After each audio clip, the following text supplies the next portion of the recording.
You are staring at a read receipt, wondering if a single exclamation point is a signal or just a polite habit. It is an exhausting way to spend your evening. You are frozen while a flood of notifications moves past you, none of which provide the clarity you actually need. This is a state of high cognitive load.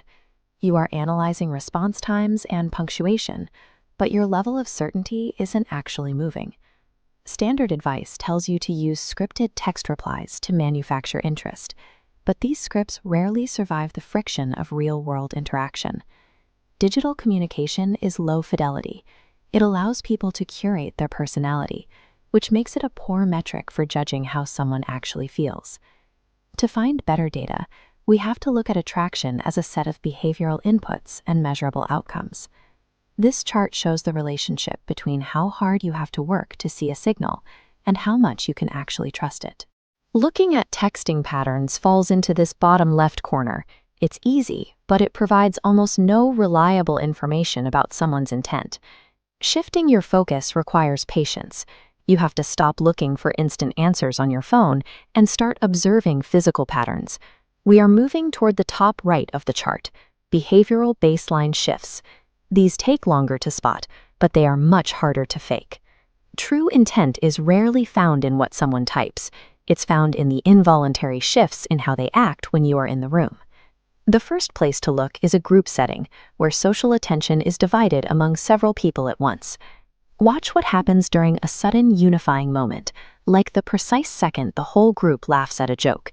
In that moment, people have a reflex to glance at the person they care about most. They are checking to see if that specific person is sharing the experience with them. This diagram illustrates the social reflex. When the group laughs, the primary node, the person you're watching, immediately locks eyes with a specific secondary node. This is a strong data point, but it has a specific limitation. It only works when there are other people around to provide a distraction. If it's just the two of you, there is no one else for them to look at, so the data is neutralized. In a crowd, however, this reflex bypasses conscious thought. It shows you who they have prioritized as their social anchor. Now move from immediate reactions to how they manage information over time. Mention something trivial and obscure, maybe a specific brand of tea or a movie you watched years ago. Mention it once, casually, and then let the topic die. The brain is designed to discard useless information. If they bring that detail up again weeks later, it means their brain tagged that information as high value because it came from you. As shown here, most information is filed away in the dark, but details about you are kept in active storage. This requires a long time horizon. If you test them on it the next day, you aren't measuring interest, you're just measuring short-term memory. Recalling a tiny, unimportant detail weeks later is a clear indicator that they are heavily invested in what you have to say. The third metric requires seeing them in a variety of environments, comparing how they act with others versus how they act with you. Look for baseline divergence. This is the measurable gap between their public personality and their private behavior. Start by identifying their public baseline.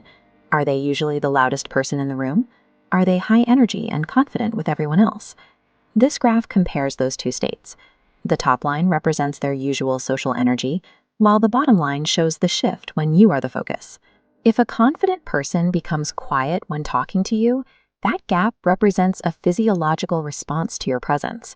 A common mistake is seeing that quietness and assuming they are bored. But without knowing their loud public baseline, you might miss that their shyness is actually a sign of nerves. Inconsistent behavior can be confusing, but when it follows a pattern of diverging from their normal baseline, it is a significant sign of interest.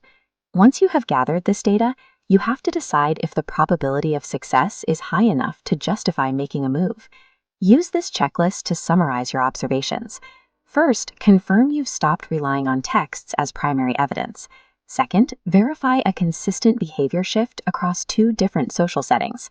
When met, the data suggests your interest is returned. Certainty comes from seeing a pattern of behavior over time, not from a single moment or a lucky text. If you tend to overanalyze, use this system to ground yourself.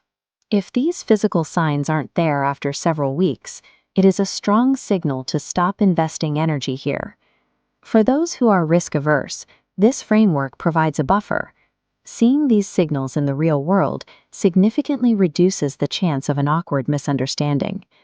The trade-off is time. By waiting for high-quality data, you might lose the chance to act quickly.